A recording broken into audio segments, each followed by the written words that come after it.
여러분 안녕하십니까? 의정도폭의 임평순입니다. 네, 안녕하세요. 노경미입니다. 네, 여러분 불공정 거래라고 들어보셨죠? 정상적인 그 수요와 공급의 원리가 아닌 인위적으로 부당한 방법으로 가격이 형성되는 것을 의미하는데요. 경기도가 이에 대한 피해를 없애고자 나섰습니다. 네, 그렇습니다. 공정거래지원센터를 신설하고 올해 본격적으로 업무 확장에 나섰는데요. 지방자치단체 중에서는 처음으로 공정경제과를 만들었고요. 네. 또 이 변호사, 공정거래협력관, 가맹거래사를 배치해서 불공정거래에 대한 상담과 또 조정 등을 진행을 한다고 합니다. 네, 이게 다 경기도의회에서 제정한 조례 덕분인데요. 네. 조례가 불공정거래 상담센터 설치 그리고 운영 등에 관한 조례라고 합니다. 이제 중소기업과 소상공인 여러분께서 어떤 어려움을 겪는데 조금은 해소가 되지 않을까 생각이 듭니다. 네, 그럼 오늘 의정돋보기 본격적으로 시작해 볼 텐데요. 오늘의 주인공부터 화면으로 만나보겠습니다. 수원시 세류 1, 2, 3동 권선 1동의 김직란 의원. 1971년생으로 아주대학교 경영대학원을 졸업했습니다. 더불어민주당 중앙당 사회복지제도 개선 특별위원회 부위원장, 군공항 이전 수원시민협의회 주민참여분과 부위원장 등으로 활동 중입니다. 제10대 경기도의회 초선으로 건설교통위원회 소속인데요. 현재 공항버스 조사특별위원회 부위원장으로 투명하고 깨끗한 의정 실현에 앞장서겠다는 각오입니다. 네, 의원님 안녕하십니까? 안녕하세요. 네, 반갑습니다. 방송 네. 출연 처음이시죠? 네, 이제 좀 긴장하셨을 것 같은데. 엄청 긴장합니다. 그럼 먼저 우리 시청자 여러분께 인사하고 시작할까요? 네, 네. 고맙습니다. 안녕하십니까. 경기도의회 건설교통위원회 소속 세류 1, 2, 3동 건선 1동 지역구를 둔 김직란 의원입니다. 60년 만에 돌아온 기해년 황금돼지해를 맞아서 이루고자 하시는 일 꼭 성취하시기 바라고요. 날씨가 매우 춥습니다. 감기 걸리지 않도록 건강 유의하시고요. 행복한 시간들로 가득 채워주시길 기원드립니다. 오늘 저에게 주신 이 특별한 시간 최선을 다하겠습니다. 고맙습니다. 네, 고맙습니다. 네. 의원님께서도 새해 복 많이 받으시길 바랍니다. 새해 복 많이 받으세요. 네, 감사합니다. 의원님, 네네. 저희가 말씀하기 전에 잠깐 이 방송 경력은 처음이다라는 네네. 말씀을 하셨잖아요. 근데 오늘 잘해야 그렇지. 된다고. 네, 잘해야 된다고 하셨는데 사실 방송만 그렇지 네네. 그 외의 경력들은 정말 어마어마하시거든요. 맞습니다. 또 제가 조사를 좀 해왔습니다. 말씀을 드릴게요. 민주당에서 역할은 물론이겠거니와 네네. 상록수 봉사단 대표, 수원교육마을 대표, 그리고 남수원초등학교 운영위원장까지 하셨어요. 네네네. 이 정도를 하시려면 정말 뭐 몸이 10개라도 좀 모자르지 않을까라는 생각이 들더라고요. 몸이 11개씩가 보죠. 감사합니다. 그래도 이렇게 봉사하는 게 지역을 위해서 일하는 게 진짜 정신도 없고 네. 진짜 힘드신 일이에요. 대단한 맞아요. 일이죠. 희생이 네, 따르고. 그렇습니다. 이렇게 바쁘심에도 불구하고 또 이 네. 정치계에 입문을 하셨는데 봉사도 하셨고 그 사이에 어떠한 일이 있으셨는지 정치의 뜻을 품게 된 계기가 있으신지 궁금합니다. 일단 칭찬해 주셔서 너무 감사합니다. 네. 저는 좀 어떤 상황을 보면은 좀 비판하는 사고를 좀 가지고 있어요. 네. 그다음에 또 질문도 굉장히 많거든요. 근데 어떤 문제가 그 생활 속에서 있었을 때 좀 전달을 하거나 또 아이디어 같은 걸 있을 때 전달을 해보고자 했는데 전달이 잘 안 되더라고요. 또 전달이 돼도 굉장히 좀 부정적인 말들이 되게 많았어요. 그래서 좀 답답하니까 네. 내가 좀 뭔가 말해야 되겠다 생각했고요. 제가 먼저 뭔가를 좀 해봐야 되겠다 생각을 했습니다. 그런 상황이 되니까 이제 정치에 궁극적으로 입문하는 네. 그런 동기가 됐습니다. 그렇군요. 네. 지금 말씀하시는 거 보니까 현재 해오신 일에 대해서 굉장히 만족감이 높으신 것 네. 같아요. 네, 네. 특별히 기억나시는 일 있으세요? 지금 그 기존에 제가 가지고 있는 아이디어를 전달하는 역할을 할 때 잘 전달이 되지 않았다고 했었잖아요. 네. 제가 그 주민들하고 지역 주민들하고 상의를 해서 같이 만들어갈 수 있는 기회가 일할 수 있는 기회가 만들어진다는 게 저한테는 굉장히 기쁜 일이고요. 또 가장 뭐 기억에 남는 게 있다면 제 당선 때 제가 지금 조금 전에 지연 학연에 상관없이 제가 뽑혔다고 했잖아요. 저하고 뭐 연고가 그렇게 특별하게 있지 않은 저를 위해서 같이 활동했던 친구나 그 동생들이 제가 당선되는 날 함께 울었어요. 네. 그래서 외롭지 않고 굉장히 든든했다. 그날을 굉장히 기뻤습니다. 가장 보람된 날이었다고 보여집니다. 친구분들이 이제 우리 친구가 이제 의회에 갔으니까 나한테 질문한 일은 없겠구나. 근데 거기 가서 이제 질문을 펼치겠구나. 그랬을 거예요. 아마. 감격의 눈물을 이렇게 흘리지 않았을까 생각이 듭니다. 네, 그렇습니다. 네. 자, 이제 의원님께서 큰 일을 또 맡으셨어요. 질문 많이 하실 일일 것 같은데 네네. 경기도 공항버스 조사특별위원회 부위원장으로 선임이 되셨습니다. 참 이에 대해서 하실 말씀 많으시잖아요. 네. 공항버스 면허 전환 위법 의혹에 대해서 지금 조사 중에 있으실 텐데 어떤 내용들이 좀 있을까요? 일단은 지금 이제 어쩔 수 없이 민선 6기 남경필 전 지사께서 그 공항버스를 요금 인하라는 명목하에서 그 명목하에 요금 인하 명목하에 수원, 안양, 군포 권역에 있는 그 김포 그다음에 인천공항을 운행하는 게 8개 노선이 있어요. 네. 그 노선을 그 한정 면허에서 시외버스로 면허 전환을 하셨습니다. 그게 작년에 2018년도 1월 8일 날 네. 그 공항버스 운송업체 선정 공모 추진 계획에 이제 결재를 하시고 16일 날 한정면허 갱신 신청에 대한 불허 처분을 내리시고 그다음에 도 결정에 따라서 현재는 그 경기공항 리무진 등 3개사가 한정면허 갱신 불허 처분 취소 소송을 지금 진행을 하고 있어서 경기도가 네. 지금 소송 중에 있습니다. 네. 작년 그 2월 8일부터 3월 27일까지 신규 버스 운송 사업자 선정을 해서요.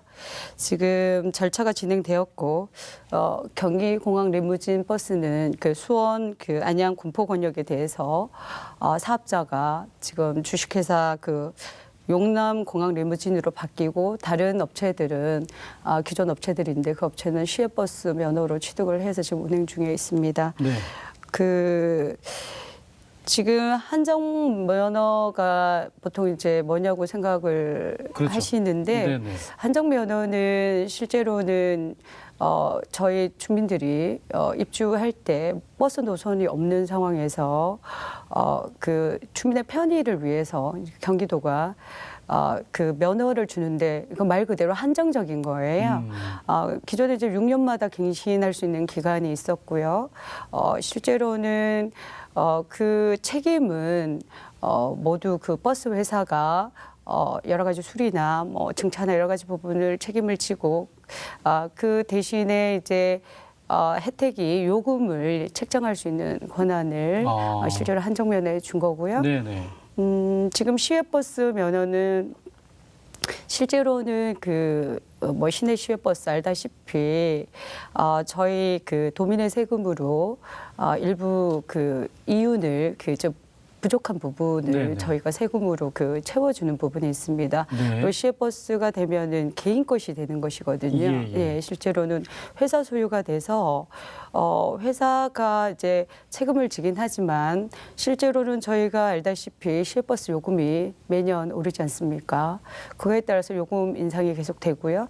적자 부분을 일부 저희가 메꿔줘야 되는 부분이 생기고요. 네. 또 그게 회사의 사유화가 되기 때문에 네. 한정면허는 그 경기도가 관할을 하기 때문에 여러 가지 뭐 공공성이 굉장히 강화가 돼 있는 부분이 있는데 시외버스 같은 경우는 개인 회사의 사유화가 되기 때문에 양도양수가 가능하고요. 공공성이 담보되기는 그게 쉽지 않은 구조입니다. 그렇군요. 네. 그래서 이제 쟁점은 그동안에 한정면허로 계속 운영하던 것을 지난 때 그걸 시외버스로 갱신해줬다, 면허를 네네. 바꿔줬다, 이 쟁점 사항인 거죠. 네네, 그렇죠. 그럼 소비자 입장에서, 그러니까 시민들 입장에서 그럼 뭐가 이렇게 문제가 되는 거죠, 많이? 실제로 그 안에서 일어난 상황들이 이 한정면허가 1997년에 경기공항버스 한정면허가 생겼고요. 네. 20년 동안의 갱신을 거쳐서 지금까지 왔는데 네. 그 2018년도 1월에 남경필 지사께서 지금 앞에 제가 말씀드린 것처럼 1월 8일 네. 그때 선정 공모 추진 계획이 일어나면서부터 지금 이제 이번에 이제 문제가 소송까지 일어나는 문제까지 네네. 생겼는데 실제로는 지금 말씀드린 것처럼 회사의 소유가 되면 만약에 적자가 일어났을 경우는 경기도민의 혈세로 그 적자 부분을 메꿔 줘야 됩니다. 네네. 네. 그리고 노선이 사유화가 돼 있기 때문에 실제로는 그 개인 회사의 운영 방침에 그렇군요. 경기도가 네네. 큰 법적인 문제가 없는 한 관여하기가 쉽지 않습니다. 그렇군요. 네. 그 공공성이 좀 훼손된다. 네, 당연하죠. 그래서 특별위원회가 지금 편성이 된 거고 활동을 이제 시작을 했는데 네네. 그럼 조사 특위가 그럼 구성은 어떻게 되고 있는지요? 지금 구성은 총 그 더불어민주당 14분가요. 네네. 자유한국당 1분으로 해서 15분이 돼 있고요. 네. 작년 2018년도 12월 14일부터 네. 올해 6월 11일까지 180일간 네네.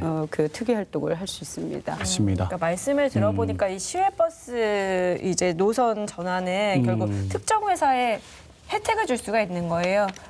그까지 가져갈 수가 있는 거기 때문에 좀 이런 부분 과정이 투명해져야 되지 않을까라는 생각이 듭니다. 이 한정면허 노선은 뭐 면허를 갱신하는 그런 과정에서 공공성을 담보할 수가 있지만은 시외버스 노선은 그렇지 않기 때문에 네. 위법 행위가 있다면 꼼꼼히 한번 살펴봐야 될 것 같습니다. 네, 그렇습니다.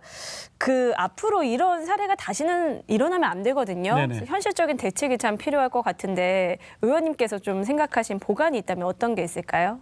그 이재명 도지사께서는 그 취임하시는 당시부터 이 공항버스의 한정 면허로의 전환 과정을 얘기를 하셨고요. 또 지금 기존 6년의 갱신 기간을 3년으로 바꿔서 3년마다 평가를 실시해서 그 공항버스의 그 공공성 또 공항버스 서비스 질을 다시 검토해서 공항버스 한정면허 제도를 재검토하겠다고 제가 보고받았습니다. 네네. 이번 조사 특위 활동을 통해서 그 특혜 위법 행위에 대한 조사뿐만 아니라 우리 31개 시군에서 그 공항버스 노선이 없는 지역에 또 공항 노선 버스 확충 계획하고 또 공항버스 서비스 질 향상을 위한 여러 가지 대안에 대해서 깊은 논의도 거치고 또 대안도 제시할 그런 예정을 가지고 있습니다. 알겠습니다. 아까 180일이라고 하셨나요? 네네. 활동 기간이? 네. 활동 기간이 좀 짧다 생각을 하기도 하는데 네. 어쨌든 계획하신 일들 다 꼼꼼하게 잘 처리해 주시면 좋겠습니다. 네, 그렇습니다. 어느 조직이든 네. 부정과 비리는 꼭 사라져야 하니까요. 그 가운데 경기도 의회가 좀 힘을 써줘야 되지 않을까라는 생각이 듭니다. 네. 자, 이제 상임위 한번 이야기 나눠보도록 하겠습니다. 건설교통위원회예요. 네. 건설교통위원회가 진짜 바빠요. 다 해야 되니까. 네. 공항버스 문제도 있지만 네. 다른 시급한 현안 분명히 산적이 있다고 생각이 드는데 어떻습니까? 가장 관심 있게 바라보고 있는 사안들 어떤 게 있을까요? 현재 택시 요금 인상안이 검토 중에 있는데요. 15일 공청회를 개최하고 2월 이제 그 회기 중에 네.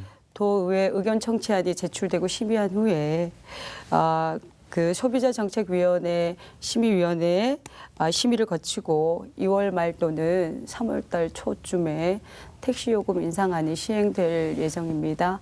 그다음에 저희 표준시장 단가 관련한 조례는 현재 제출돼서 그 보류 중이고요. 광급공사의 그 낙찰제도 또 적정임금제 도입 등 다양한 그 대안들을 우리 건교위 상임위원님들하고 지금 중심으로 열심히 검토를 하고 있습니다. 네. 네, 또 그다음에 버스 준공영제 지금 말씀드리는 부분들 버스 네. 준공영제가 또 큰 이슈인데요. 지금 노선 입찰제를 중심으로 해서 그 세경기 버스 준공영제 여러 가지 전환하는 방안을 모색하고 있고요. 현재 그 시행하는 그 수익금 공동관리 방식 보다는 또 다른 새로운 형태의 버스 준공영제, 노선 입찰제 중심으로 했는 이 부분 생각해서 버스 서비스의 그 공공성 확보를 극대화하는 방법이 있는데요. 금방 이제 말씀드린 그 수익금 공동관리 방식은 그 버스 업체 적정 수입을 경기도가 보장을 해주고 네. 뭐 버스 노선 변경이나 버스 증차 있는 부분을 이제 경기도가 권한을 행사하는 부분이고요. 네.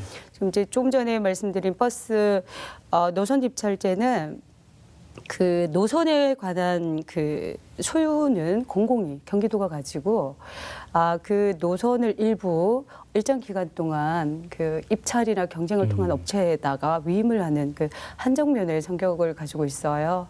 지금 말씀하신 것처럼 공공성이 좀 강화되고 또 서비스 질이 향상되는 동시에 또 버스 업체가 또 효율적인 경영을 개선할 수 있는 여러 가지 긍정적 효과로 지금 검토되고 있습니다. 네, 언제 시간이 있으면 대토론을 해야 될 것 같아요. 굉장히 어려운 문제는. 네, 어려운 문제예요. 이 짧은 시간에 다 이야기 나누기 너무 어려울 것 같습니다. 자, 또 다른 또 우리 수원 시민들이나 경기도민들은 또 광교 신청사 언제 또 이렇게 되는지 그런 것들 많이 궁금해하고 이게 다 또 경교에서 감사해야 되고 이런 것들이잖아요. 이런 것들도 꼼꼼하게 잘 살펴주시길 바랍니다. 광교위가 이렇게 바쁘네요. 네, 그렇습니다. 고맙습니다. 네. 자, 그러면 이제는 지역구에 대한 얘기 좀 나눠보도록 하겠습니다. 자, 맡고 계신 지역구가 세류 1, 2, 3동 그리고 권선 1동인데 참 이 지역들 생각을 해보면 구도심이기도 하고 또 교통 환경도 좀 낙후되어 있는 지역이다라는 생각이 들거든요. 좀 머리 많이 아프실 것 같아요. 해결책들 좀 많이 마련하셨나요? 제가 어제 그 어떤 이제 모임에 가서 들은 얘기인데요. 누가 이제 저희 지역구에 사무실을 오픈을 하셨대요. 네. 그런데 이제 방문객이 오셔서 왜 이렇게 시골에다가 사무실을 했냐. 그래서 밤에 보니까 그렇다고 이렇게 말씀을 하셨다고 해요. 예.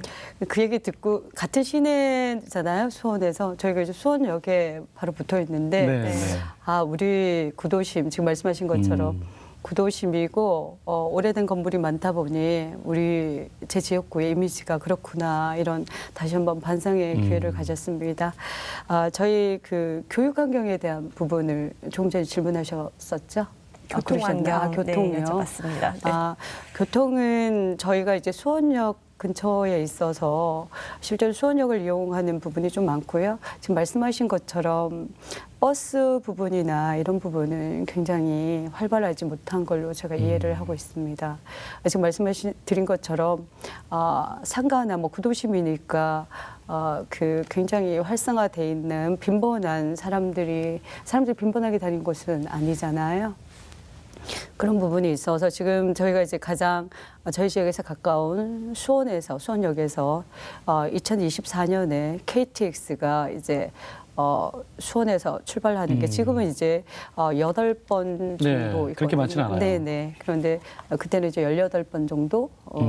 제가 4번인지 8번인지 지금 헷갈리고 있습니다. 네. 하여튼 적어요. 네네. 저도 가끔 이용하려고 하는데 좀 어렵더라고요. 네, 제 2024년까지 이제 18번으로 그다음에 증차가 돼서 생활권이 경상도 쪽이나 전라도 쪽으로 반나절 생활권이 된다는 게 저희 지역에는 좀 큰 힘이고 그러네요. 또 지금 말씀드린 것처럼 뭐 GTX C 노선이라고 해서 삼성동까지 가는 노선이 또 다 2021년에 그 착공되는 걸로 알고 있어서 그게 뭐 저희 지역에서는 가장 교통면에서는 좀 생각을 많이 하고 좀 반길 일이죠. 네, 수원의 인구가 이제 120만 정도 됐나요? 125만 정도 됩니다. 수원의 그러니까는 수원역에서 KTX나 증차 이런 문제는 빨리 실현돼야 된다 이런 생각을 저도 한번 해봅니다. 네, 제가 수원 시민이다 이런 얘기 하는 거 아니에요.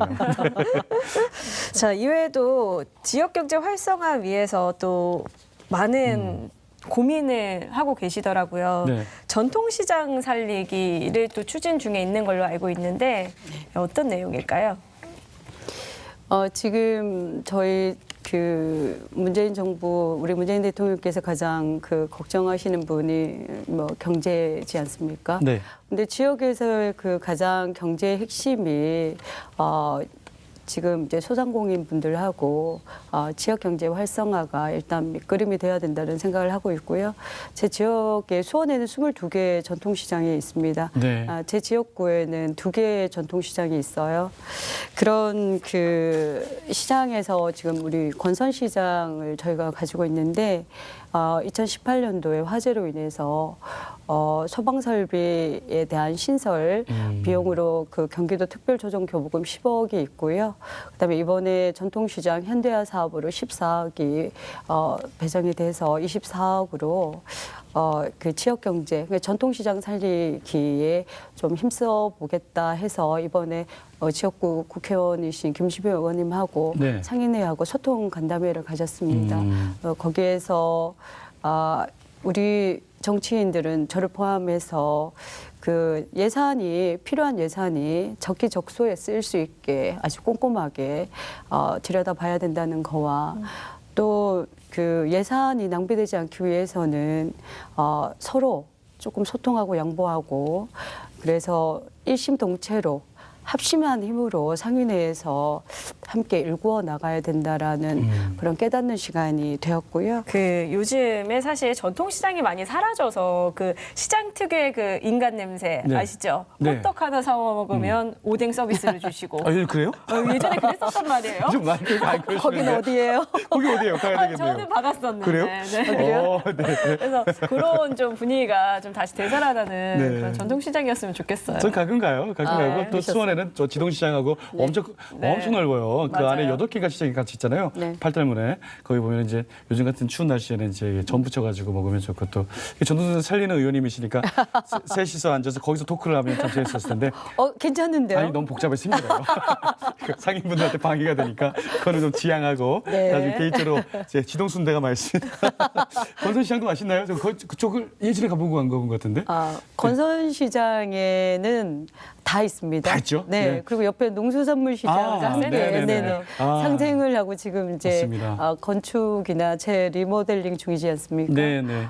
저희 그 권선시장에 가장 그 특화된 것이 족발하고 순대고요. 맞습니다. 네네. 족발 순대 드시러 오시면서 반찬도 좀 사시고 막걸리도 좀 드셔주시고 알겠습니다. 그렇게 해주십시오. 알겠습니다. 전통시장 살리기 뭐 여러 가지 정책이 있는데 또 주차 문제가 또 많이 또 해결돼야 되고 그런 예산들이 맞습니다. 어떻게 쓰여야 될지 꼼꼼하게 한번 더 네. 살펴주시면 고맙겠습니다. 오늘 장보러 선토시장 가야겠네요. 알겠습니다. 자, 저희 이렇게 해서 지금까지 좀 많은 주제로 네. 웃기도 하고 대화도 나누고 했는데요. 그나저나 그 오뎅 하나 더 주는 데는 어디냐? 저만 알고 있을 거예요. 저만 살짝 알려 주세요. 저만 알고 있을 거예요. 네. 자, 이제 저희 네. 시간이 다 돼가지고 죄송합니다. 마지막으로 시청자분들께 네. 인사 말씀 드릴 시간 드릴게요. 저희 카메라 보시고 말씀 부탁드리겠습니다. 도민과 수원 시민과 더불어 직진하는 세류 1, 2, 3동 건선 1동 김직란 도의원입니다. 배경과 학연과 지연과 상관없이 도의원으로 선출해 주셔서 다시 한번 감사드린다는 말씀 올리고요. 저희 경기도는 142분의 도의원이 계십니다. 그중에 102분의 초선 의원이 계시거든요. 초선 의원을 뽑아주셨을 때는 변화와 혁신을 바라시는 마음이 있지 않았을까 생각됩니다. 이런 말을 할까 말까, 이런 행동을 할까 말까, 제 이미지 관리를 하기보다는 소신 있는 행동을 하는 그런 의원이 되겠습니다. 초선은 초선답게 열심히 발로 뛰겠습니다. 저희 경기도의 성공이 대한민국의 성공이라고 여기고 우리 문재인 대통령의 이 문재인 정부의 성공을 이끌 수 있게 여러분과 함께 더불어 직진하겠습니다. 오늘 이 시간을 마련해 주셔서 감사하고요. 올해 한 해 동안 늘 행복하십시오. 고맙습니다. 네, 감사합니다.